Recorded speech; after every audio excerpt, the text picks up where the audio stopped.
वह राष्ट्र की प्रतीक है, और जब उस पद को भाजपा अपनी प्रतीक बना लेगी, वह संविधान की प्रतीक है, भारत के कॉन्स्टिट्यूशन के रक्षक हैं। भारत ये जनता का एक सिंबल जहाँ जाकर के एक समेकित हो जाता है, न्यायपालिका, कार्यपालिका, सारी विधायिका सब, तो उस पद का नाम है राष्ट्रपति।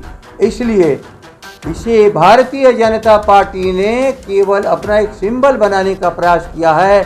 यही कहा था तेजस्वी ने, वरना उस पद की मर्यादा के खिलाफ आज राष्ट्रपति हैं और संविधान के पद पर हैं। हम सब उनका आदर करते हैं, तेजस्वी भी आदर करते हैं, राष्ट्रीय जनता दल आदर करता है, भारत की सारी करोड़ों जनता आदर करती है, सवाल ही नहीं है। अब बैठने के पहले यदि भाजपा बनोगे तो हम अस्वीकार करेंगे, बैठने के बाद राष्ट्र के प्रतिनिधित्व करोगे, हम सभी भारत के नागरिक आपका स्वागत करेंगे।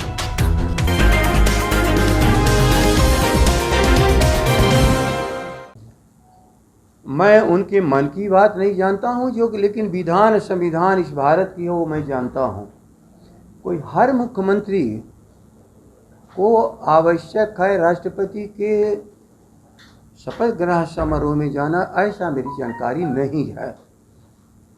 और आप लोग पूछ रहे हैं तो मैं ये भी नहीं समझ रहा हूँ कि क्या भारत के सभी मुख्यमंत्री राज्यों के गए हैं या नहीं। यदि सभी लोग गए हैं तो इसके औचित अनुचित की बात अकेले नहीं गए हैं तो नीतीश जी बुलाए हैं बताएंगे, और कई लोग नहीं गए हैं तो उसमें हो सकता है ये भी शामिल हो। लेकिन संविधान में कहीं नहीं लिखा है कि राष्ट्रपति के शपथ ग्रहण समारोह में हर मुख्यमंत्रियों की उपस्थिति आवश्यक है। ये मेरी जानकारी में नहीं है। यदि हुआ भी होगा तो संयोग से अवसर नहीं आए होंगे, चर्चा का विषय नहीं बना होगा, इसलिए हम लोग के भी चीज़ों दिमाग में नहीं है। नीतीश जी का जाना ना जाना, जाने अनजाने, कमज़ोर हो मजबूत हो, ठीक हो बेठीक हो, उनको भी तो 12.5 करोड़ आबादी की जिम्मेवारी है। बिहार सूखा से ग्रस्त है, हो सकता कि उनका मन में संवेदनशीलता के जो अंश बचे हैं वो बिहार की जनता को जो सूखा में पीड़ित हैं उनके प्रति अधिक उनकी जिम्मेवारी महसूस किए हों और ना गए हों। इसलिए मैं नहीं समझता हूँ इसमें कोई अन्यथा तराशने की चीज़ है, लेकिन सही कारण तो नीतीश जी ही बता सकते हैं। जो संभावना है ये सुखाड़ परेशानी जो भी तत्काल है बिहार की, उसके लिए हो सकता है पीने का पानी नहीं, खेत सूख रहे हैं। पहली बार इतिहास में शायद वो बंगाल और बिहार का सूखा का हम लोग के पास नहीं है कि कैसा था, लेकिन 67 से 20 गुना बड़ा सूखा है। 67 के सूखे के हम गवाह हैं कि उसमें जा कर के बाद में फसल की मैच्योरिटी पीरियड में जब अच्छी पौधे लग गए थे तब सूखा हुआ था और उसमें बहुत फसल लोग बचाए। आज के दिन उससे भी भयानक सूखा, एक तरफ प्रकृति के खिलाफ इस 12.5 करोड़ 13 करोड़ जनता की भूख की लड़ाई, और ऐसे में किसी जलसे में केवल मुख्यमंत्री न जाएं जहां संवैधानिक जिम्मेवारी हो तो वो संविधान के खिलाफ तो नहीं ही जा सकते हैं। लेकिन आपके आरएसएस वाले बयान पे आपकी उम्र को लेकर तीखा टिप्पणी किया है उन्होंने।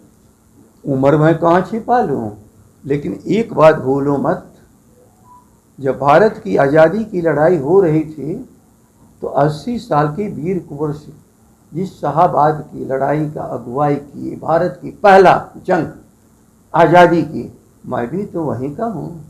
जिस भारत को उन्माद के तहत ख़त्म करना चाहते हैं, तो एक शाहाबादी की 80 साल की उम्र जगदानंद की भले हो, इस जंग के मैदान में सामने खड़ा है सबसे। इसलिए उम्र किसी के दया का पात्र होता है क्या?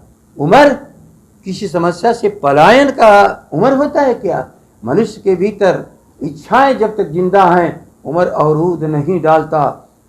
गांधी की शहादत किस उम्र में हुई थी? इस भारत में नहीं दुनिया में जब भी तो समस्या उठी है उम्र कभी उसमें बाधा किसी के नहीं पहुंचा है। इसलिए बेचारे नौसिख हुए हैं, राजनीतिक जीवन इनका जितना है उतनी समाजवादी अवधि मेरी है। मैं 62 का SSY सदस्य, मैं 74 की उपज नहीं हूँ, मैं 90 की उपज नहीं हूँ। डॉक्टर लोहिया के समकालीन जो समाजवाद का आंदोलन चला, मैं उसकी उपज हूँ। इसलिए मुझे समझने में थोड़ी बेवकूफ़ी लोग कर रहे हैं। विधायकों से मिलना तो कुछ कीड़ी पक रही है क्या? देखो, हम संभावना के आधार पे नहीं करते हैं, लेकिन मैं तो बार बार कहा कि ये बेमेल शादी है। एक तो कहा जाता है हम लोग ना कि बेमेल शादी कपारे पर सिंदूर, क्या वो लोग हर चीज़ एक चीज़ है, किस बात का मेल है। यदि उनके साथ नीतीश मिल गए हों उनके सारे सिद्धांतों के साथ, तो समाजवाद से अलग जा चुके हैं। तब कुर्सी की लड़ाई है इनकी, स्वाभाविक लड़ाई। उसको कहते हैं कि अपने सिद्धांतों में इंसान कहीं भी किसी अवस्था में रहे तो सिद्धांतों के प्रति अडिग रहे। यदि जरा भी समाजवादी बीज दिमाग, सेक्युलरिज्म, डेमोक्रेसी, गरीबों के प्रति समानता, समाजवाद के लिए संघर्ष के बीज बचे हों तो उनकी हम स्वाभाविक लड़ाई मानेंगे। लेकिन यदि केवल कुर्सी की लालच की लड़ाई है, वो हटाना चाहते हैं, ये रहना चाहते हैं, ये रहना नहीं वो देना चाहते हैं, इसलिए लड़ रहे हैं, तो मैं इसके भीतर नहीं जानता हूँ, ये उनका विषय है। अध्यक्ष जी, कई या मुख्यमंत्री को न बुलाना या फिर उस विभाग के मंत्री को न बुलाना, कई बार ये कार्यक्रम देखा गया है। खास करके हम ऊर्जा के क्षेत्र में कोई कार्यक्रम होता है उसकी बात कर लें, सड़क के क्षेत्र में कोई कार्यक्रम होता है उसकी बात कर लें, आखिर क्या चल रहा है दोनों? यार बेमेल शादी, मैंने कहा ना, इन सबों का बेमेल मिलाप है। केवल बिहार की जनता को तंगो तबाह करने के लिए, जहां दोनों लोगों ने मिल करके, भूलिएगा मत, जनादेश को लूट लिया। लेकिन लुटेरों में लूटते वक्त भारी एकता रहती है, लेकिन जो ही लूट के माल का बंटवारा आता है तो दोनों में मतभेद हो जाता है, क्योंकि उनके भीतर एक प्राकृतिक स्वाभाविक क्रिया नहीं है। उनके भीतर स्वार्थ का भरपूर भरा हुआ है, और स्वार्थ उसी को कहते हैं कि वह टकराहट रहेगा स्वार्थ में। दो स्वार्थी लोगों के स्वार्थ जब अलग अलग हैं, उस बड़ी कुर्सी पर पहुंचने का, जनता को तंग और तबाह कर देने का, तो टकराहट होती होगी। बिहार में भाजपा के नेता आतंकी और उग्रवादियों के निशाने पर हैं, और इस बीच कई बड़े नेता बीजेपी के आ रहे हैं। बड़ा कार्यक्रम बीजेपी के द्वारा किया जा रहा है। गृह मंत्री अमित शाह भी आ रहे हैं और JP नड्डा भी आ रहे हैं। तो आखिर जिस तरीके से थ्रेट पहले हुआ और उसके बाद बीजेपी का एक बड़ा कार्यक्रम बिहार में हो रहा है, भूलना नहीं चाहिए। जो भारत की राजनीति करते हैं उनको हर परिस्थिति में जाना होता है। जब चरम पर लड़ाई थी कश्मीर में, तो भी वहाँ भाजपा के लोग जाते थे झंडा फहराने। आज वहाँ आ रहे हैं तो दायित्व होगा बिहार के प्रति, अपना कुछ समझते होंगे, उनके भीतर भी कुछ चेतना होगी। लेकिन बिहार आतंकी बिहार नहीं है कभी का, ये बुद्ध का बिहार है, ये गांधी की कर्म भूमि है। और इसको आतंकी राज्य कहने वाले लोगों को शर्म आनी चाहिए। आतंकी राज्य नहीं है, लेकिन अपराधी कहाँ नहीं है? हर जगह कुछ अपराधी होते हैं। और दुनिया में अपराध न हो तो संत भी राज्य कर लेगा। तब राजनीति की और नीति और राजनीति में किसी मुख्यमंत्री, प्रधानमंत्री या संविधान की देश में क्या जरूरत पड़ती? रेखा खींची जाती है संविधान के द्वारा, विधान के द्वारा। इस रेखा के इस किनारे अपराध, इस काने सभ्य नागरिक। हो सकता है कि यहाँ पर भी एक दो निकल जाते हों, कहीं पर निकल जाते होंगे, लेकिन मतलब ये कर्म भूमि है गांधी की। यहाँ पर कौन कौन नहीं क्रांतिकारी पैदा हुआ। ये जो हमारा शहीद स्मारक है, आज़ादी की लड़ाई में किस तरह से सभी लोग धर्म और संप्रदाय को छोड़ करके एक साथ लड़े, और तिरंगे, आज़ादी की लड़ाई में किस तरह से सभी लोग धर्म और संप्रदाय को छोड़ करके एक साथ लड़े और तिरंगे को फहरा दिया। बिहार की तुलना क्या किसी से हो सकती है? यहाँ बुद्ध को ज्ञान, महावीर का साधना स्थली, हमारे मुस्लिम जो हमारे हैं साधक, उनकी ये जो सारी बने हैं, मनेर शरीफ से लेके बिहार शरीफ, सारे संत चाहे मुस्लिम हो चाहे हिंदू हो, राजगीर हो, सबों की साधना स्थली है। बिहार सबकी साधना स्थली है। बिहार कभी हिंसक राज्य नहीं रहा। सम्राट अशोक का राज्य चिन्ह और धर्म चक्र और राज चिन्ह अशोक का क्यों भारत ने अपनाया? भारत को दिशा और भारत की पहचान है बिहार। इसलिए बिहार एक ऐसी जगह है कि इसको धर्म के आधार पर, संप्रदाय के आधार पर यहाँ उग्रवादी कहने वाले लोगों को मैं स्वयं मानता हूँ कि भारत के संविधान को नहीं मानते, और ये बिहार एक शांति का प्रदेश है, सबका स्वागत करता है। आपके नेता प्रतिपक्ष ने जिनको मूर्ति कहा वो आज बैठ गए सर्वोच्च कुर्सी। मैं आपकी बात ही नहीं समझ पा रहा हूँ, क्या वो पूछ रहे हैं? तेजस्वी यादव ने कहा था कि राष्ट्रपति की कुर्सी पर मूर्ति को नहीं बिठाना है, आज वो शपथ लेकर बैठ गई। उन्होंने ठीक से समझो कि उन्होंने क्या कहा था। वह राष्ट्र की प्रतीक है, और जब उस पद को भाजपा अपनी प्रतीक बना लेगी, वह संविधान की प्रतीक हैं, भारत के कॉन्स्टिट्यूशन के रक्षक हैं।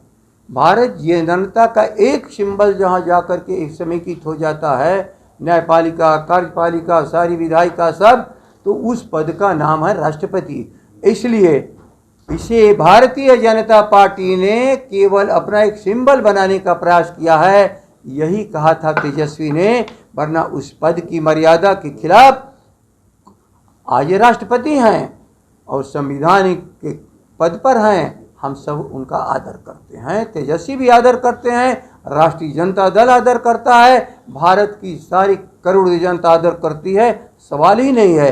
अब बैठने के पहले यदि भाजपा बनोगे तो हम अस्वीकार करेंगे, बैठने के बाद राष्ट्र के प्रतिनिधित्व करोगे, हम सभी भारत के नागरिक आपका स्वागत करेंगे।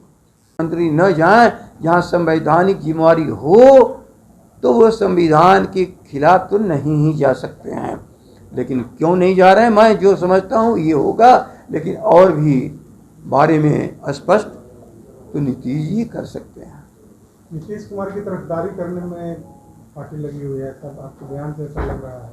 किसकी गिरफ्तारी में लगे हैं? नीतीश कुमार की तरफ से आप बोल रहे हैं, सहानुभूति दिख रही है नीतीश कुमार के प्रति आपकी। कैसे? भूलिए मत, जब तक मुख्यमंत्री की कुर्सी पर बैठा है वो सहानुभूति का पात्र नहीं है। मेरी भी एक भारत के नागरिक की चलती संवैधानिक जिम्मेवारी है, और संवैधानिक जिम्मेवारी में केवल किसी व्यक्ति और कुर्सी की आलोचना करना हमारी जिम्मेवारी नहीं है। भूलिएगा मत, दायित्व जितना उनका है इस बिहार के प्रति उसे जरा भी कम हमारी राष्ट्रीय जनता दल का नहीं है, क्योंकि जनादेश राष्ट्रीय जनता दल को मिला था। हम इनको जगाने में लगे हैं, यदि नहीं जगते हैं तो इनकी कर्तव्यहीनता है। लेकिन यदि जग के 12.5 करोड़ आबादी के कष्टों को समझ लिया, खेत और खलिहान की रक्षा और भूख से बिलबिलाते इस बिहार की समस्या हल करने में लगे हैं, तो हमारी सहानुभूति के पात्र हैं।